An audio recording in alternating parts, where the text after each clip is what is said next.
Have you guys ever been in McDonald's where somebody is in a heated argument about their order? I've seen it. Yeah.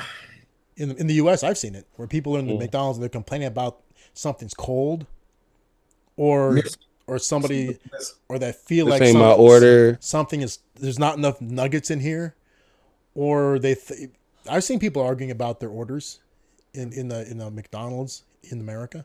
Okay. That's crazy. Like, Yeah. I don't know. I've never done Raymond, that. you've never seen it? I not in the McDonald's. I've seen it in other fast food places, but I've never really seen it in the McDonald's particularly. Dude, I've seen a lot of arguments in fast food places. I I can't think wit about none in McDonald's. my earliest experiencing witnessing somebody getting into it in McDonald's. I went to a McDonald's in Santa Cruz with somebody that I knew. I went to college with them, right? We showed up there in college first week, right? Yeah. And one of the guys in my dorm is from LA too, and he's Mexican, okay.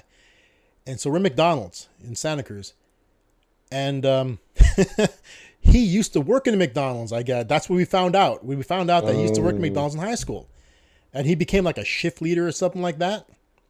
Okay. And so we're in there. Now, remember, we're older. Guys watching this, Quentin and I are older. Raymond's a bit younger than us. But this was a time when there was what was it called again? It was a McDonald's product that doesn't exist anymore. It was a hamburger separated into, so the container was was like an, Was that the imagine. McFresh or Mc something? Ah, So imagine a Big Mac container opened, right? So it has two sides to it, right? Picture that, except it's an open one at the bottom. Back then they were made of styrofoam too.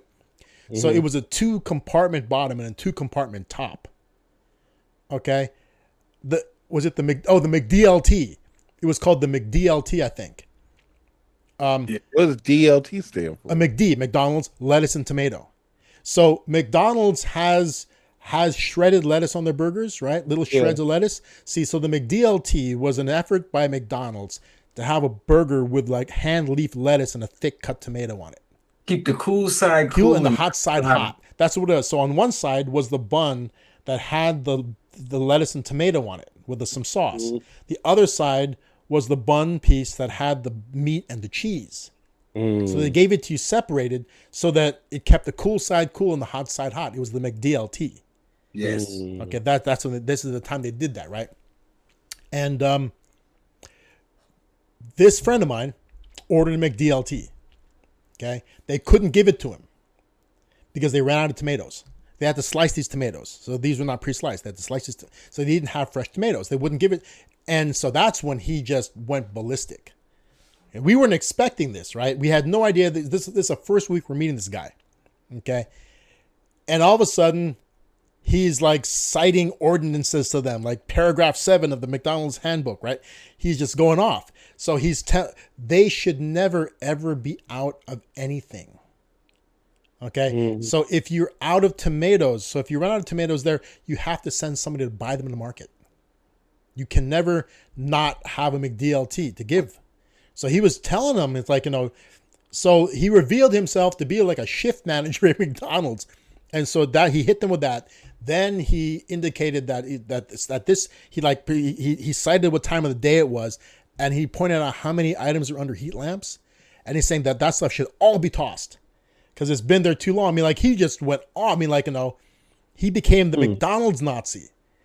We were all embarrassed to be around him, like all shrinking away. Yeah, we're not going to McDonald's with you, big dog. That's exactly what happened. So Let's now, go somewhere else. so as soon as he starts throwing this stuff out, they realize that shit, this guy's a shift leader, whatever he was, and that he would call into McDonald's corporate and bust this location. And so all of a sudden, we just saw a person go running out to go buy that tomato. And then he says, I want my food prepared in front of me. You guys ain't gonna be spitting in it. So they were like, Oh, wow. yeah. So he made him make it in front of him. Whoa. Right? He really went off. They had to toss all the stuff that was under heat lamps too long. They had to throw it all away. We watched them all do it. I'm like, whoa. So this place has gotten used to overproducing product. They had gotten used to making it in a bunch of it and just keeping it under heat. And everybody who was getting it When was, they come, they just I get what you're yeah, saying. so they're getting stale food. Don't do that They're shit. getting stale food. So they had overpopulated them. They had made too much food and they're keeping it under heat. That's what they were doing. That's what they were doing. So so he basically busted him on it. And man, he just went off. Yeah, Obviously, I'm with him on that one. obviously, he goes there. I don't remember. We didn't eat McDonald's that often in Santa Cruz. Because when school came into full swing, we all had those cafeteria passes. Santa Cruz is great. They had like 8 different colleges, and each one has its own high end cafeteria. We had steak nights. We all you can eat steak. It was great. But this was before those things opened up, so we were there early. Back then we had, what was it called? We had affirmative action, and so us brown and black folks could go early and get settled into our dorms. I mean, it was kind of cool. Really? Yeah, we were invited in early. I was there a full week and a half, 2 weeks before school opened up. So we had run of the campus, the empty campus, right? We were parking anywhere we wanted to. We were like, our dorms were open to us. We were throwing crazy ass parties. Roman free. It was great. So we were there early. Everyone was hooking up. It was insane. So it was all, it was a mixture of Asian folks. There were some Asian folks, some black folks, there was a good number of Filipinos, which I'm lumping into Asians, a lot of Latinos. So that's why there was a bunch of Mexican guys from LA who were there. So this is UC Santa Cruz. So so it's freshman early orientation for students under the affirmative action banner. Remember, this is 1989. Okay. That's crazy. So I was there dude, we had the whole campus to ourselves, huge ass campus. Santa Cruz is physically the largest campus of all the UCs. Mm-hmm. Right. Picture less than maybe 150 students on campus, maybe 200 students on campus as a whole. Mm-hmm. And a campus that big, we just ran the whole thing. We owned the whole place. It was awesome. And they had staff there just for us. Yeah. So the RAs were already on site. They had orientation meeting, they had staff there just for that limited number of students. It was crazy. We were being hand walked everywhere. They're showing us all. It was freaking crazy. But I get it. But would affirmative action be called problematic now? Yeah, it's quotas. And you guys, I've told that story. The only reason, okay, so my test scores are through the roof. Incredible testing scores. Any testing type of thing. There was a thing called the Iowa tests before. You guys are Quinton may have seen them. It's basically, they don't do stuff like that anymore because it's like IQ tests. They don't really do IQ tests anymore among students because they don't want to highlight the differences in intelligence between students anymore. Right? They've eliminated a lot of programs for smarter kids. We had all sorts of programs for advanced kids before. They wanted advanced kids to advance. So we have what's called GATE, Gifted and Talented Education. There's GATE programs. You have a lot of other, and then if you scored really high in these Iowa tests, it's all standardized testing to try to test. Basically, they're trying to assess. So, you're given Iowa tests when you're in first grade. Okay. So these aren't tests where you have a lot of cultural experience. People will say giving intelligence tests, IQ, certain tests to older people, you have advantages because of your cultural backgrounds. You're exposed to things that you wouldn't know if you weren't. Right. So if there's questions about regattas, for example, regattas being races using boats, certain people who have no idea of what they are or have never experienced one would not be able to answer questions about it. Mm-hmm. Right. So experience gives you an advantage in those tests. Right. And depends on your socioeconomic background, you may have a different advantage. Right. But when you give these kinds of tests to somebody in first grade, kindergarten, that won't really make that big of an impact. Right. That's crazy. So, so I'm scoring crazy high on all these things. So it was partially because my memory at that time it's fading now, but was photographic essentially. Right? And you guys know now. I remember everything. Yeah. Yeah. But back then, I remembered everything like word for word. I can read a page and read it back and recite it back to you. Mm. Right. That helps a lot in terms of, I mean, knowledge retention for me was a big thing. Right. And so they test students to try to break people into different groups. They want to identify the people who learn faster, so you can put them in an environment for them only. Yeah. And then you want to identify everybody else so that you can put them in a standard speed environment. So they want to give the faster learners a faster environment so that they don't stagnate. Well, so it kind of goes back to what we were just saying earlier, where I was like, everybody's turning into a YN, and I think everybody's getting dumber. Yeah. Do you think it's because now we don't have things like affirmative action or Well, things to like kind of break down, like even an IQ test to be like, okay, where does this person stand? Where does this person stand? To kind of break it down and kind of cater to each person. yeah. Because I mean, just because I feel like just because you may have a low IQ testing, you may be gifted in some other Yes. area. You know what I'm saying? I get it. It's funny though, because what they did before is they're trying to split you up in based on your speed of learning. Is how they did it before. Speed of learning is how they split you up, right? Now they're trying to cater to each individual's learning style. Right? That's what they're trying to do now, which is difficult because that can become very expensive. Breaking people up into the super advanced and the average is one thing. That's two groups, right? And the reason why I bring it up is because, okay, so I point out that the only reason I was at a UC was because of affirmative action. Okay. See, my ability to remember everything, right, makes me lazy at doing homework, because I know that my test scores and my quizzes, standard tests, and finals, add that all up, and I'll get a B no matter what. Yeah, I was like that. Like I would sleep in class, but I knew the concept. Yeah. I knew the concept good enough to where I can pass. Yeah. Because I knew the concept. It doesn't matter. Yeah. See, the thing is, with me, I mean, I will get the highest. I'll get an A+ on every single test, quiz, or final, right? Because you are not only exhibiting a competency in information, but I remember everything. So as long as I saw the answer at some point in time, I'll be able to give it, right? Do you feel like, because this is my biggest thing, right? And like people like, well, you shouldn't have to be incentivized to just do work. I'm like, no. I feel like when I wasn't incentivized to do things, I didn't care.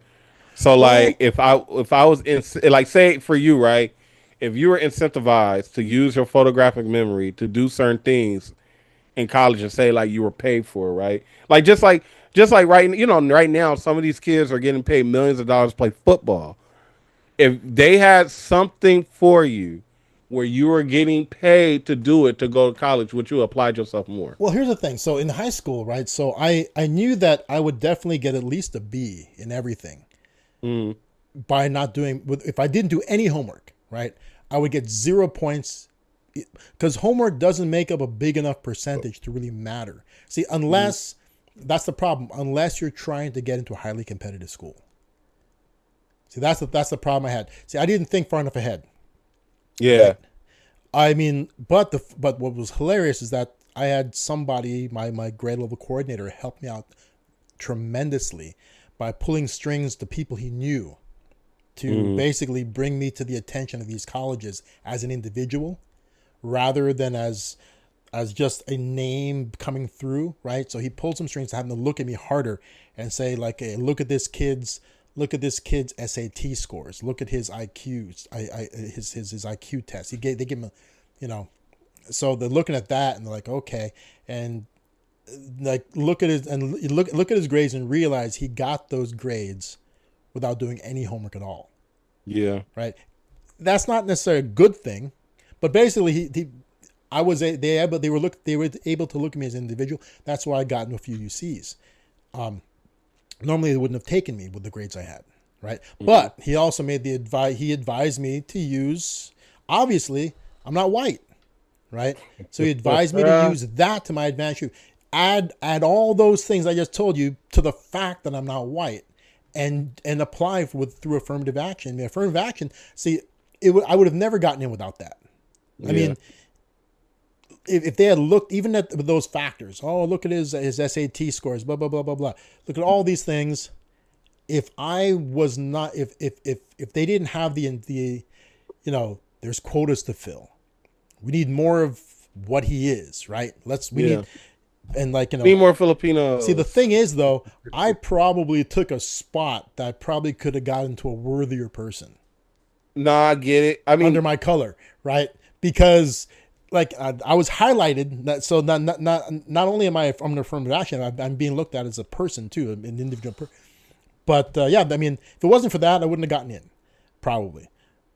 Which would have been maybe a better thing because I would have had to gone to a junior college, right? Less expensive education for sure. Yeah. Right. And I could have transferred as a junior to anywhere I wanted to go. Right. Mm-hmm. But yeah, I mean, is affirmative action problematic? I mean, here's the thing. So it comes back to our moral thing, right? I have a level of moral flexibility. I use programs that are advantageous to me. Yeah. Right. So the way I feel about affirmative action is different because it can help me. I would feel differently probably if it couldn't. Right. And is affirmative action a good thing? I mean, like, see, as a person who benefited from it, it was a good thing. I mean, it's a good thing, but I still don't think looking at it from an overall perspective. Yeah, I mean, like, and that's where the moral flexibility comes in. Mm-hmm. I don't think affirmative action is necessarily a good thing. I mean, like, if it takes a spot that somebody more qualified is being denied, right? I mean, but okay, so in terms of an education, maybe not. Okay, it depends where it's at. Okay, so a person may not get into a UC, okay, through affirmative action, but that's not bad because they can get a quality education at a junior college level or community college level. Yeah. And make the decision because the thing is that most people going to college, a lot of them really probably shouldn't. It's just not, the environment's not for them. They're not going to flourish there. Right? Yeah. Everybody should try. Yeah. I think everybody should give it a shot to see if it's for them. Right? And then see, some people just don't work well under those constraints. Right? Yeah. I sometimes wish I didn't go because I think I didn't go at the right time. I think my junior college experiences were needed, especially my second one. I did college twice when I think about it. I did junior college and both universities, right? The first university, which is Clark, was all black. So it's like I was gonna get in regardless. I didn't see myself not getting in. Did you go there after community college? Yeah. Okay. And then when I got into Pepperdine, you were a junior transfer, is what you were? I was a transfer, yeah. But Pepperdine was different. Pepperdine was all networking. I met people that worked at Pepperdine. I was networking. I was going to their events. I networked my way into Pepperdine. That was different. Mm-hmm. So, I mean, like, it wasn't no affirmative action, nothing. It was just all based off networking and them actually seeing what I was doing on campus. Also, remember, affirmative action doesn't apply in a private setting. Yeah, I don't think, like, it don't. Well, I mean, what it does, like you're saying, like it don't apply in a setting like what is like? Remember, affirmative action in those days, affirmative action only really applies in a public college. Oh, okay, yeah, public college. Private college like Stanford really doesn't deal in affirmative action. Yeah, or like what? Like Harvard don't deal with it. Nope, not either. In a way, they do. I mean, if there's a federally required percentage they have to have of certain races, maybe. Yeah. But see, the thing is, I don't think that in college it should be applied because let's say that you're a black or brown or some sort of race student that's underrepresented in education, right? I think that the first, remember, we for those unfamiliar with the way education works, you can attend a junior college. I keep saying junior college. That's what it used to be called. You can attend a community college for 2 years. Okay. And the way that these four-year universities work is with us as a transfer student. If you transfer from a, let's say, community college like Mount San Jacinto College or Rio, or West LA College, if you have the requirements for you to get in as a junior transfer are very low. Like you have to have a 2 point something GPA to transfer at UCLA, right? So you can go if you have if you meet these minimum requirements. So basically, you work with a counselor to get on a path to transfer to a specific university. They'll tell you what classes you got to take. They get the requirements are, and you can easily get in. But here's the thing: a lot of people aren't built for that environment, college period, right? So if you go to a four-year university right off the bat and you're not suited for the environment, you're not mature enough for the environment yet, and you basically flunk out, okay, you've just incurred a massive debt to fail out of college. Yep. Okay, to find out that, it's either not for me or I'm not ready yet, and you fail out of college within the first 2 years and you're stuck with this crushing debt already. Okay. Whereas if you had attended a community college, keep saying it. If you attended a community college for those first 2 years, you can find out if you have the discipline, right? Or if the environment's for you, and you can transfer to wherever you want to go. See, in the end, if the degree, what's on the diploma matters, not where you finished matters more than where you started, right? You want to bounce out with UCLA diploma, you can.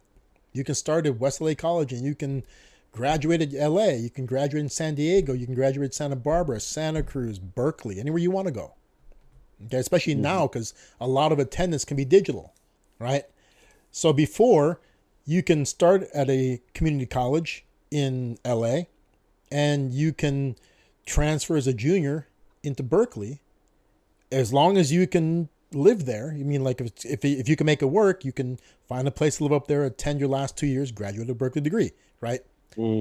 Now you can do the same thing, except you may not even have to move there. You can probably take a lot of it online. Okay. But that's the cool thing is that you can find out if you're cut out for it in the first 2 years and not be left with crushing debt if it's not for you. No. Right? Because in California, a resident can go for free to a community college. They'll get Pell Grants. Any resident will get a Pell Grant to cover that. Oh, yeah. What they won't get is their books covered. No, I had to pay for my books, all right. But you can apply for loans. You can apply for other grants. So there's other grants you can get depending on your financial situation. And a lot of the courses now have electronic versions of the books, which are very cheap compared to the physical versions. Right. Okay. There's no better time to try college out than now. Okay. So I would say that I would eliminate affirmative action type stuff on the, quotas at colleges should be a thing of the past. I mean, because it just sends somebody somewhere that they're not going to, you're not proven there yet. Because even some of the best students in high school may not have what it takes in college. Yeah. And then honestly, I think more colleges looked at it as like a business. They're just really trying to find the people who are going to really pay. Yeah. Who got some money to pay, to be honest with you. Yeah. They're churning it out. And that's, it is a business. But as a student, you should look at that. You should look at, so I think that, getting into a UC may not have been the best thing for me. Right? Well, you think you should have went to a JC? Yeah. Or community college. Let's call it community colleges. That's what they are now. Oh, right? Yeah. I'm sorry. Yeah. You going to community college would have been way better for me than doing that. Right? Because what happened to me is after 2 years, I jumped into real estate and finance immediately. Right? And built a big business doing that. Right? Right. I didn't need any of the courses that I took to do what I did. That's what kind of happens with most people. Yeah.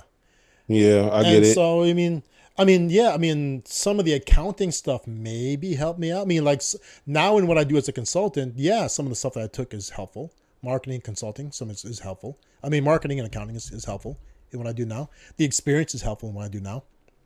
But the thing about it is that even people who did well in high school, right?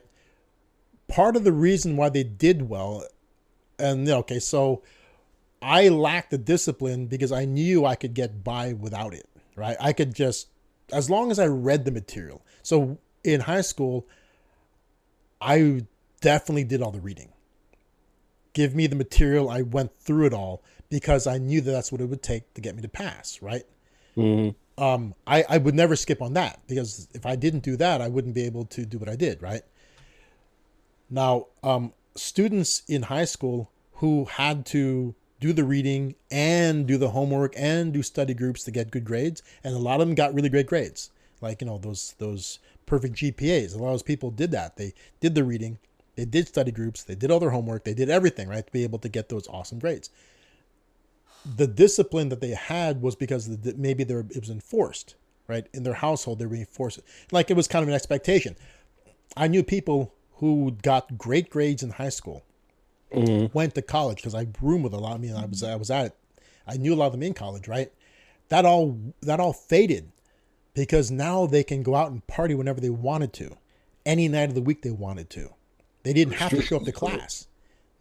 A lot of classes that I took, attendance wasn't taken. Oh. Okay, at a UC especially, we had like these classroom units. I would seat 2,000 students. They're not taking attendance. You walk into this auditorium that looks like the main auditorium at Man Chinese, the old theater. They're not taking attendance. Yeah, you really like. It's only people who are really going in there just to learn. Yeah. I think what certain, I guess the bad part about college, like sometimes, like for me, I was just going there just to pass. I didn't look at it as like, oh, I'm learning. Like it wasn't until I got to Pepperdine where I was like, Yeah. oh, I'm using this to enhance my skills. If that makes sense. Like, Yeah. I mean, yeah, we and were you doing went, business at the same time yeah. going to school. And you were at Pepperdine at what age? You were the 30 I something? was like 27. 27, right? I mean, like, that's older, right? Yeah. You were like a real adult, right? We're talking Yeah. about like, kids. And I was still young compared to everybody in my Yeah. class, though. I mean, kids going to these UC, I mean, like they're showing up, they're 17, they're 18 years old, maybe. Never had a taste of freedom, Yeah. right? A lot of us, especially the ones who got really great grade, I mean, like we thought, oh, this is gonna be easy, right? And the reading got away from us. They end up never going to class, right? And then you're just there, and you're living in a dorm, right? So you're living in a dorm, hundreds of miles away from home.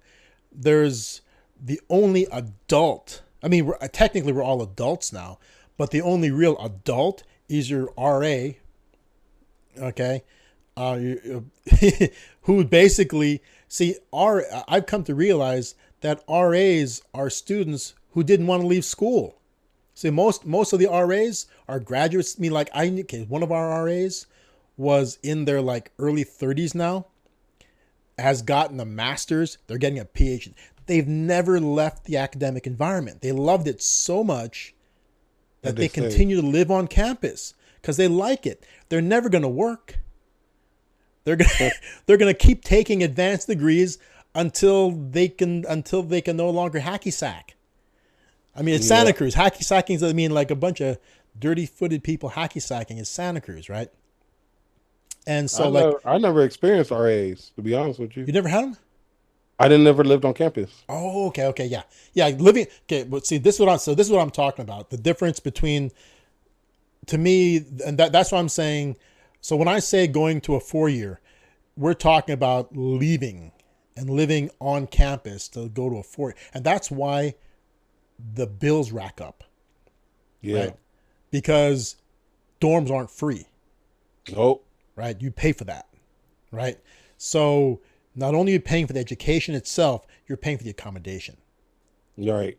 Right? So, I mean, if I had gone to a community college, and back then we would have called it a junior college, it would have been probably Mount Sac. That's the closest one to me, Mount San Antonio College. Okay? I lived in Diamond Bar. Okay? That's right there next to it. That's probably where I would have gone. At the furthest would have been Rio Hondo, which is still pretty close. Drivable, easy. Okay. I would have stayed at home. Okay. I would not have had 2 years of dorm bills. Yeah. And you probably would have got a job instantly. What's that? You probably would have never made it out of the JC. Out of the community college. No, I probably would have transferred out. Well, that's a funny thing. If I still took the same path. So the only reason why I went into finance is because I interned at a mortgage lender during my college summers, right? And became a processor and then an underwriter. That's the only reason why I did it. I would have done the same thing because you would have done the same thing because I used family connections to get those jobs. Right. And so that's what got me those. I would have used the same connection to get that same job over the summer at that same place, and I probably would have done the same thing. But I would have done the same thing without ending up with 2 years of dorm bills. And the funny thing, my second year, I sublet my dorm room out to live off campus and rent a room in a house. So I sublet my dorm room just to another student. And then I lived off campus in a house in a place that cost more than my dorm. So I sublet the dorm out. So what he was paying me for my dorm covered the cost of the dorm. But my current living arrangement was greater than that. Right. So I was paying more to live off campus, but it was a cool place to live. I chose it for other reasons. So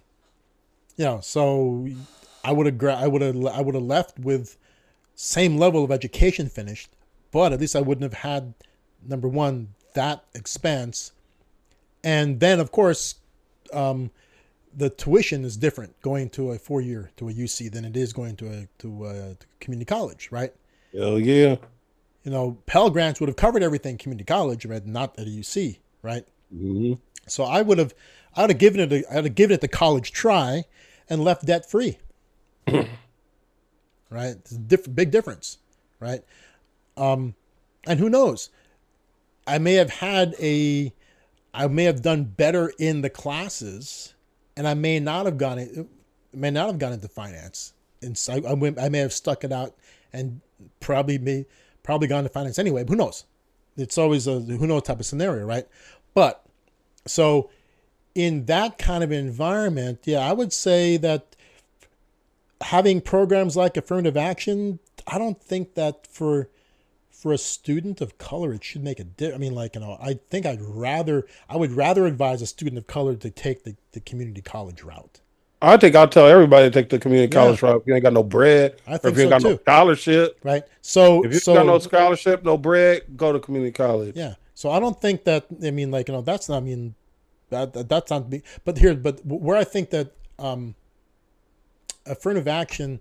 See, the problem with it is this. I mean, I don't think programs like that are good in a private setting. I don't think that should be something that a company takes into. See, I don't think that in education, communities can be hurt by the lack of that program. Right. Okay. Oh. Let me say so basically. So here's the thing. So if you go into a work setting, right? Because it happens in work too, right? Where people are hired not because of merit, right? Oh yeah. Now, what's the argument? So what's the argument about that? So why do programs like that exist to take merit out of the equation? You're not being hired because of your scores, or you're not being hired because of what you can do for the company. Okay, so if each one of us had a larger company, right, and we have positions opening up, right, positions where the person filling them can definitively add to our bottom line. Mm-hmm. Okay, we want to hire the person who can best add to our bottom line, right? The person who can further us in that. I mean, companies exist to make money, right? Okay. So we make a decision based on how much further that person can take us. Okay. That should be why we hire them. Yep. Okay. Who can do the best work with the least amount of oversight? Yeah. The best person best suited to the job itself. The person who can get the job done. Okay. Really get it done the best. So you're looking at all these applicants and you basically look at their statistics and you say that person can fill this position best. Okay. Regardless, I mean, you shouldn't even bring them in for an interview until you've weeded out the ones that can't. right? So you look at their statistics, and the empirical statistics. You look at, like, for example, let's say that a requirement is a college is a bachelor's, or let's say a requirement is a master's. Okay, these levels of requirements eliminate. So if you have a master's, you're qualified to apply. That's one of the requirements, right? Now you can apply along with the other people with masters. If you have a bachelor's, you can't apply. Okay, you cannot. It's a cutoff, right? So you have to have a master's. So that weeds out those with only bachelors. Only masters and above can apply, right? So then you get those people in there. Now you look at, depends on the position, right? A great example is an attorney, right? So what they have to have? They have to have a JD minimum, right? You have to have a Juris Doctor, and they have to have passed the bar in your state. Okay, they have a JD and they pass the bar. That's a minimum level of requirement, right? Now, attorneys are essentially salespeople. When they're coming on as associates, their job is going to be to mean, like, attorneys sell. They rack up clients and they bill. They bill hours. Billing hourly. Yeah, and they have to bring their own client. They'll bring clients on board, right? In order to make partner, you have to be able. So you have to bill a crazy amount of hours. You have to bring clients on, right? So you need to bring on people who can bring on clients. Okay, so that's why the school matters. Networking for attorneys is important. Okay, that's why a lot of Asian attorneys end up. You'll see a lot of Asian attorneys in public law. Like, when I say public, they'll be like attorney general type things, or they'll be public defenders, or they'll be prosecutors. Okay, because they don't bring on clients. They're not salespeople. Okay, that's not their function. Okay? Right. That's where they'll do that, because they may not have, like, I knew somebody really well before. He couldn't get into one of the top tier firms, Chinese. Okay, the firms he wanted to work on, basically their clients pay retainers. A lot of wealthy Chinese people don't believe in paying retainers. They only pay attorneys when they need them. They don't believe in giving a law firm money when you don't need them. Okay, they don't do that. So he really, he couldn't get work in the firms he wanted to work in. So he ended up going into real estate using his law degree. So he went and studied more about real estate law, and he used his law degree to further his real estate practice. So he was a realtor with a law degree. That's what he became. He wasn't a lawyer doing realty. He was a realtor with a law degree, working specifically with Chinese clients from overseas. Okay, that's where he ended up working with. Okay, so he maximized basically. That's what he could do, right? He was when I knew him, he was kind of pissed off about not getting into the firms he wanted to get into, and then he explained to me the reason why. It's because to get promoted to the higher levels, you're salespeople, right? Which is what he ended up becoming anyway, because he finally, after being bitter about it for a while, he leaned into it. He realized, shit, okay, I can make just as much money as a realtor with a law degree, but I have to sell. That's realtors are salespeople. So he leaned into it. He focused on his community. And he basically leaned into exactly what the law firms told him when they interviewed him and rejected him. He went where he could leverage his background to make the most money. So he was a firmly bilingual Chinese realtor with a law degree. Wow. And a good network of wealthy Chinese people that he can tap into who would not pay retainers to law firms. Wow. Right? So he leaned into it, and he flourished. Right? So now we talk about that. You pick the best person for the job. Okay. So the top tier law firms were rejecting him because he would not be able to. He would have to network. He would have to network into networks that he is not familiar with to try to bring on new clients, versus somebody else who has a built-in network of clients for themselves. Right. So who will I choose? The guy who's best suited to the job. And that's where I think the problem is that you can't. I wouldn't do that for my companies. I wouldn't hire based on trait. Now, if you have a number of equally capable people, maybe then it's okay to use that as a tool to weed out your winner. If everyone's equally capable, maybe that's a potential. But but when everybody is equally capable on paper in terms of GPA, school you went to, if all those things are equal, and then if other things are equal, like the other intangibles. So let's say that they volunteered at the right law firm. I mean, like they volunteered at the right firms. They interned in the right places. So they're equal there too. Maybe that could be a tiebreaker. Who knows? Like, you can use that kind of decision, affirmative action type such as tiebreaker. Who knows, right? But I don't think that it should be a reason specifically that trumps other more tangible qualities, right? So if I got a bunch of highly qualified people applying, and they're all willing to accept the same salary, let's say that too. Okay. I mean, if it's my company, I hire the person who is best from the bottom line. Well, how do you guys feel about that? That's true. Like, I mean, I'm the same way. Like, I'm only hiring the people who's best.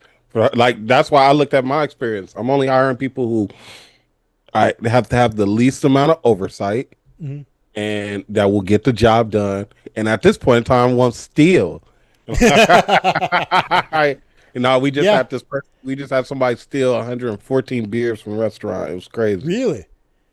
When you think about it, it's like when you hear that amount, it's like 114 beers, and then we start counting it. It was like that's like $700. Then it was like, I made a joke. I was like, I ain't never drank 114 beers in my life. Like, what stole that many? They're just stockpiling them. Oh, here's an example. Okay, so when I went into mortgage finance, right? I will admit, yes, my agents that I brought on board were overwhelmingly Asian. Okay, a lot of Filipinos, a lot of Chinese. Right. Okay? Those two specific races. I had a lot of those as agents. Okay, a lot of them. Okay. And the reason why is because I wasn't hiring them as a DEI thing. Okay, that didn't even exist back then. I wasn't hiring them yet. Was I hiring them because of their race? Yeah, I was. But not because I'm trying to further the success of Filipinos or Chinese people. You're using them because their network was solid. I mean, they don't ask a lot of questions when we do loan docs. They just want the money. They just say, yeah, sign that.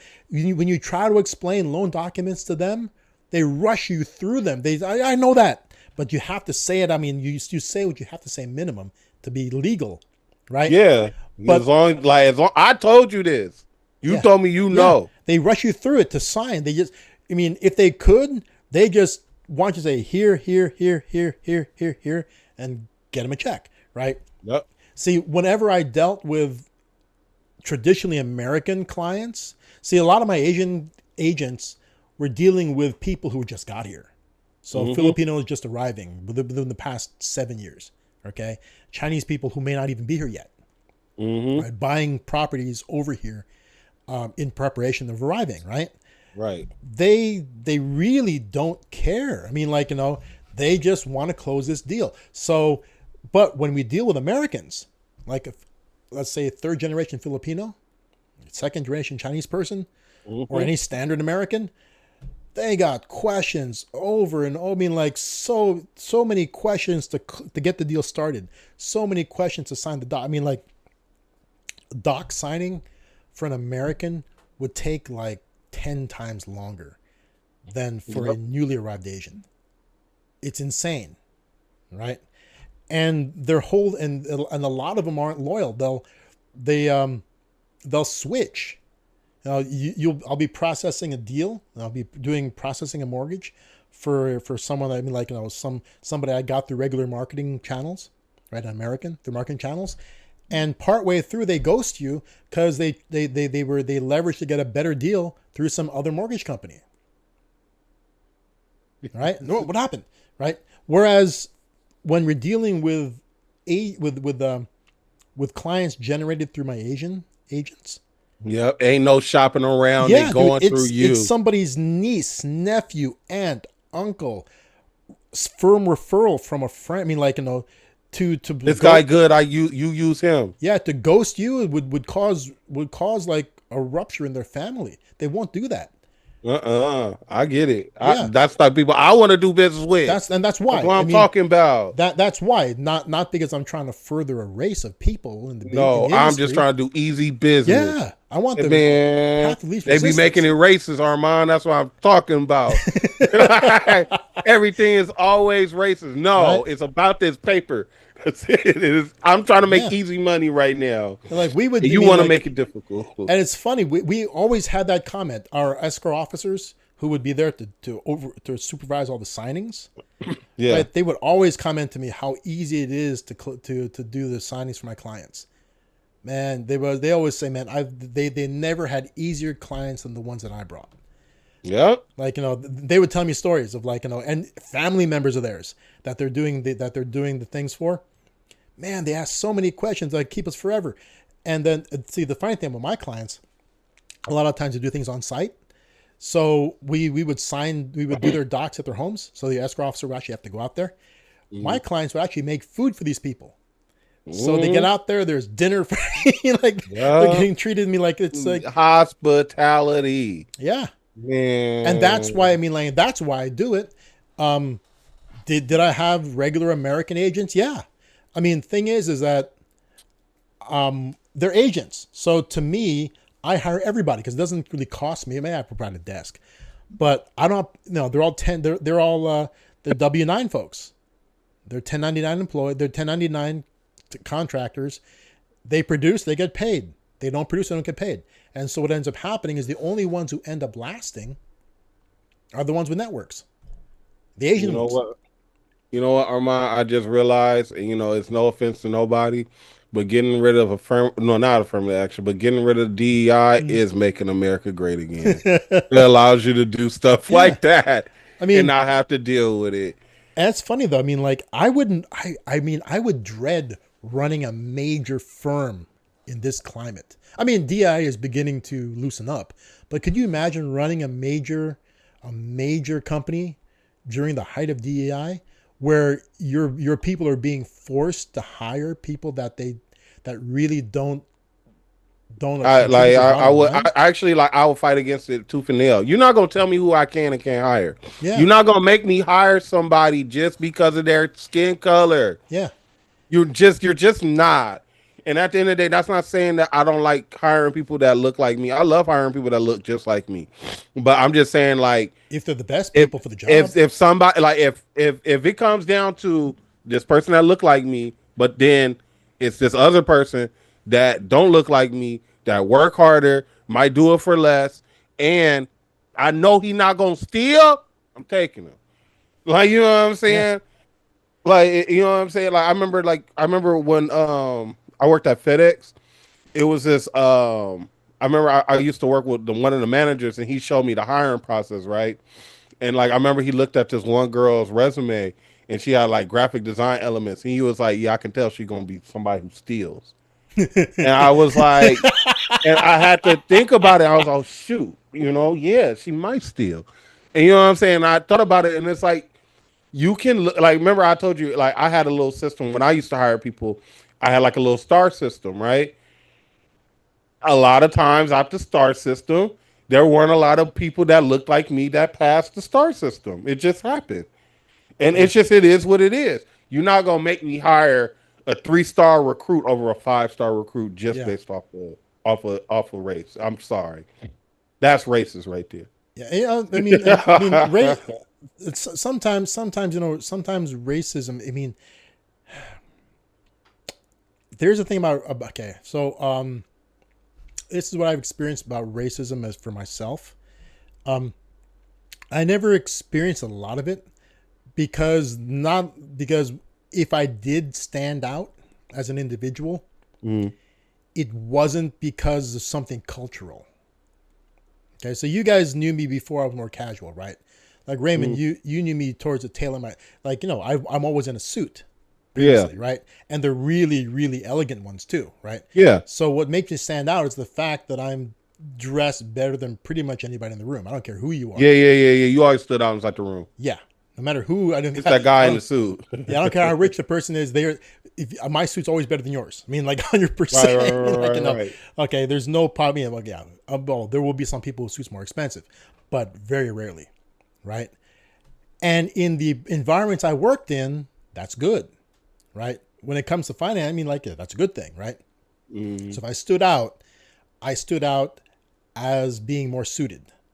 Okay, not because of what I'm wearing is anything culturally based, but there's a certain elegance to it. I dress like a business person.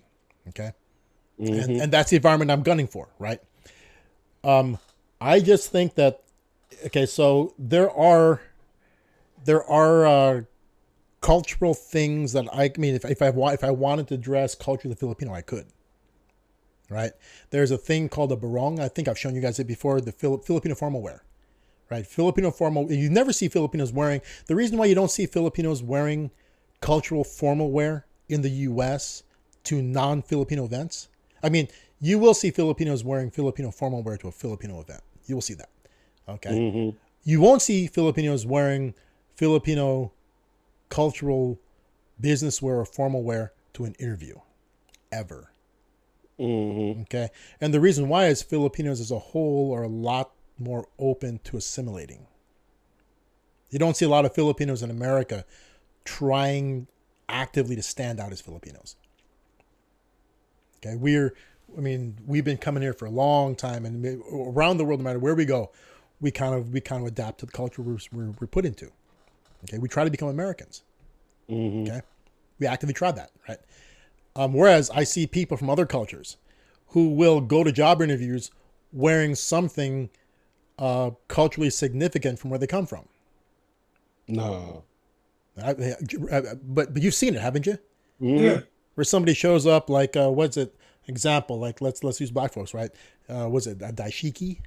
Yeah. Don't wear no dashiki. I've seen people show up to interviews wearing that. Yeah. Really? Yeah, I've seen that. People showing up wearing something super colorful, right? They're either wearing that, or they're wearing something where there's an element to their outfit that kind of shows off a heritage aspect, Yeah. right? I've seen that. Obviously, if you have to wear something because of religious reasons, you should wear that item. Right? Like Jewish folks got to wear the yarmulke indoors, right? Yeah, you should do that. You have to do that, right? And that's something that it's expected, part and parcel, right? But that's one of those items where normally people who dress like that, who dress culturally, oftentimes they're going to be the ones who are going to they're going to cause problems at work sometimes.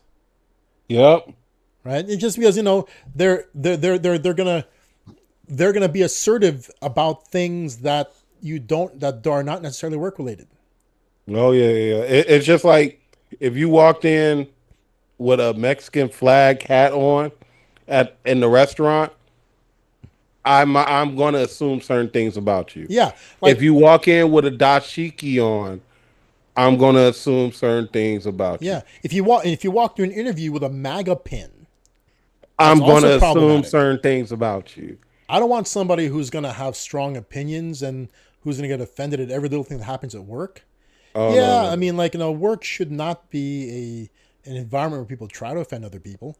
No, But definitely. at the same time, I think, and this is my own thing, there's things you just got to let it go. People will Gotta use let it certain- go. People will use certain phrases, and they don't intentionally mean to insult you. And if you're going to say anything to them about it, you find an appropriate time. Like some people will use terms that are not necessarily intended to offend, but they might. Right? Yeah. Like here's one. Okay. I've used this before. But think about this, okay? The term "you people," Yep. right? Don't Okay. say no you people around no me. Okay. So I mean, and it could be used. It could be used for many races, right? Like somebody who encounters a lot of Filipinos, and they realize that, man, you people smile so much. I mean, the Filipinos are tremendously friendly around the world, right? Mm-hmm. So I mean, like, you see Filipinos on cruise ships all the time. If you take cruises, Yep. you will encounter Filipinos doing everything, from singing in the bands to making your Mhm. pastries. They're your regular chefs. They're your cabin Getting boys. the They're your towels, waitresses. they doing Yeah, everything. You people are so friendly. Right? And I've heard that a lot of times in the Philippines, especially in the bars and restaurants I've run. Man, foreigners, you people are so incredibly friendly. Yeah. That's not meant to be offensive. The way in the way they're saying it, they're not meaning to offend. They're lumping us into one group of people that they are making a comment on, right? Like, okay, so yeah, I admit I said this. This is funny. I was with a group of African American clients, right? And it's an environment in which there's a lot of photos being taken. They want me to come on, jump in here. They keep having me jump in the photos, right? And I'm not a short guy, right? Especially if I'm wearing either a suit or if I'm wearing a suit or I'm in my motorcycling outfits, right? I'm 6'1", right? Because I wear my biker boots have heels, right? Okay, I'm not a small guy, and I'm not skinny either, right? I'm a decently big person, but in these photos, I'm a good 4 inches shorter than almost everybody else. Yep. Okay, so I'm in there. I'm like, and I said, "Dang, people are so tall," because they are tall. I mean, like, it specifically meant, and I mean it that way. I mean to say, black people are. I'm specifically saying. That's why I'm saying, you people. So, I mean, black people are so tall. I mean, yes, I do mean it. You people, black people are so tall, but that's the comment, because they are tall. Okay. And when somebody hit you with you people, somebody hit you with that? No, I had one person who didn't know me there, kind of looked me sideways, and the people who did know me, they're just shaking their hands at him. No, that's how he is. just let it go. Yeah, let that shit go. Because they knew me. They're my clients, and I became close. So they knew me. So one person who did not gave me a little side eye, and everybody, the rest of them, they just waving their hands at him. It's like, let it go. Yeah. Right? Okay. There's some things that, and I've been in some of my clients. They've been around me so long that they've come to that. They treat. The funny thing is this: they treat me how they should probably treat everybody. Okay, they have to take into context, right? Had I said that in the first week I was working with them, I'd have probably gotten into an argument with them. They probably would have not reacted that way. I mean, like, over time, they've come to value what I do for them, and they've gotten to know me, right? So little by little, my quote unquote casual racism has endeared me to them. Yeah. So, but yeah, that's the thing. So certain things are not said to be offensive.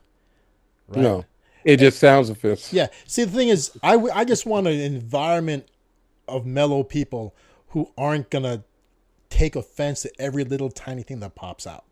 And if something is truly offensive, if it's and you realize it's not meant to be the way that they're saying it's not meant to be offensive, but it is, right? You should find the right time to talk to them about it. Like, it's like. Yeah. Bring it up in a friendly conversation. Just say, "Hey, man, that thing you say, diffuse it." I mean, like, I know you don't mean anything by it, but you probably really shouldn't say that. Like white folks who use the N-word. Oh yeah, that man. Okay. So there's some folks who do, right? White folks who use the N-word are UINs. That's how I look at it. Yeah. And I'm gonna treat you like one. Yeah. So somebody, I mean, like, like, I've seen people say that, "Oh man, I've grown up using that word. All my friends are black. I had that thing, right?" And I use it all the time. Okay. I mean, yeah, you've grown up with these folks, and they've gotten used to you, right? It's a very small. But that ain't everybody. But yeah, you shouldn't use that in the bigger group of people who don't know you, right? Right. If that's your group of friends and they're used to it, and they're truly okay with it, and and honestly, they probably are, because they would have said something long ago if they were not, right? But that's only you, not introduce another person that they don't know into the mix, who they're not going to take it from them. Could be Yeah. consequences. Yeah. And the other white person will say, wait a second, but he said it. And they're like, yeah, dude, we've known him for 15 years, right? And he's a close friend. And so that's one of those things where, yeah, certain things you got to bring a person's. And also, in an office environment, in a business environment, generally speaking, people should be able to read a room. So you really shouldn't have that specific problem in an office environment. Because like you said, if somebody is in a professional environment, throwing around those like truly offensive terms, not a smart person. nah, yeah, they probably shouldn't be there in the first place anyway. Nah, it shouldn't be here in the first Right. place. So yeah, so I like smart people are closet racists. yeah. That makes sense. So I mean, everyone has preferences and everyone has opinions. Everyone to some degree is, I mean, like racism isn't necessarily hating a race, but racism could be treating a race of people differently. That could be a way to look at race. It doesn't have to be necessarily like true hate, right? Yeah. Like racism could be, you can flip it. You can use racism as in like, oh, you treat them better because they're a specific race. Like think about that, right? Okay, so we're jumping into the other area. Quentin, we talked about this a little bit. So you get people who are just enamored with Japanese people. They love They love the culture, they love the food, they love the history, they love the people, anime. everything. They love the entertainment aspect, they love everything, right? And they're learning everything they can. They love the language, right? And they don't like black people. And they treat Japanese people better because they just love them for some reason. Mm-hmm. For some reason or other. We won't get into the reasons. Okay? And they're treating them better than other people. Is that racism? Yeah. Yeah. In a different angle. It's a different angle though. Right? Yep. It's instantly better treatment because they're Japanese. Mm-hmm. It's racially based. Right? Or instantly better treatment because they're Filipino. I get that's funny. A lot of people become, once they visited the Philippines, a lot of people become like positive Filipino racist. Let's call it that, positive racist, right? Because they just love how they were treated there. They suddenly find an incredible respect for Filipino people because of how friendly they were, how well they were treated, all sorts of crazy. And then they see how people, I mean, the biggest comment I get is the Philippines is a place where you can see vastly different lives at the same time. Like in America, in LA, right? If you're in Beverly Hills, okay, it's upscale. Mm-hmm. Calabasas, upscale. You don't True. see the flip side. So when things are bad, they're bad. When things are great, they're great. You don't see really a mixture of the two. Things will get like as you leave good neighborhoods, it'll get incrementally, it'll go downhill until it becomes bad, right? Little by little. Downhill. You're going down little by little. It's changing, right? In the Philippines, they're mixed. So you could be in the financial district and you'll have little kids going through the traffic begging for change from cars. You see them tapping. You'll get that in a financial district. Okay, you'll see like shanties next to major towers. So it's all combined, right? And so people will see people enduring hardship, okay? And poor people over there, they really still have a very positive outlook on everything. They endure without I guess despairing. So I get that comment a lot, right? So people who go there and experience the country always leave, and now they're really into the Philippines and Filipino food and Filipino. It's weird. Mm-hmm. Okay. Whereas with the Japanese, like I mean, we can blame anime for that. People become Japanophiles because they just the anime is their ambassador, right? True. Okay, we don't have that for the Philippines. You have to go and experience it, or spend enough time on cruise ships. Yeah, that's true. Spending enough time on the cruise ship, I can appreciate saw me Filipinos. I appreciated Filipinos in that one. Yeah, they made it a lot more enjoyable. Yeah. Oh, dude, Ram, I didn't tell you, Ram. So I showed Quentin. I didn't realize it, but my old bar, Handlebar, is on an episode of Anthony Bourdain's one of the Bourdain's TV shows. Oh, really? Prominently, Quentin. I showed it to Quentin. It was prominently featured. Really? When he went to the Philippines, yeah. So there. And what did he do? What happened? No, he was there. He was there drinking beers because it was an episode. It was a Christmas episode in the Philippines, and they were talking about the culture and the people, and I guess they were talking about the fact that labor is an export. Oh yeah. And they were talking specifically about, see, the number one export is domestic help. Mm-hmm. The number two export is entertainers. Okay, yeah, that makes sense. So he was talking about Filipino cover bands. So he basically highlighted 3 cover bands, and one of them was playing in Handlebar. They were good though, man. They were real good. They were good, yeah. But they really showed Handlebar pretty. I mean, like, they had the logos everywhere. All my old friends, my old biker friends were there. Oh wow, pretty trippy. In 2016. Oh okay. 2016. Well, of course, still good though. Remember Bourdain committed suicide a couple of years back. Right. But it was a very philosophical episode where he talked about the Philippines, and you should check it out. What was it? What's the series called? That's Anthony Bourdain. I can't remember. He has several. He has several series of his travels, Chengs.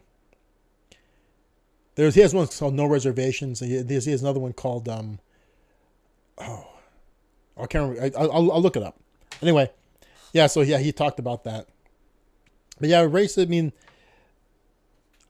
I just think that DEI is loosening up a little bit, and it's great that we can hire people based on merit or fit more than anything else. Mm. But an argument for DEI is this.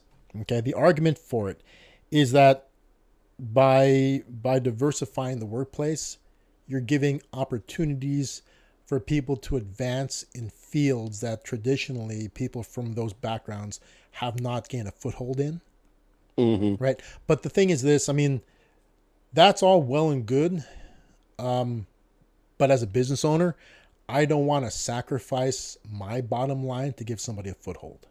No. Only if they're qualified. No, if I'm making a choice, if I as a business owner am making that choice, if I say I will bring on lesser qualified people to give somebody else a chance, if I want to do that, I can do that. I shouldn't be forced to do that. Right? Yeah, but if it's going to mess up your bottom line to where it's going to create a bad, say a negative, no. And I've seen that. You can't hire somebody just because. Yeah, I mean, but that's what I'm saying. If I want to do that if it's my company, and I want to give people a chance who normally don't have a chance, I can make that decision if I want to. Right? I shouldn't be forced to. If I want to make my hiring based on what's best for my bottom line or my investor's bottom line, then that's how it should be. If I have full autonomy and I can diminish my bottom line in order to give somebody a chance, that should be my choice too, right? Yeah. If I have that full autonomy. Now, if my company is publicly traded, see, that's the thing about it. Investors should, I mean, especially in bigger companies where it's publicly traded, right? Practices like that, as an investor in a company, it also depends on why you invest.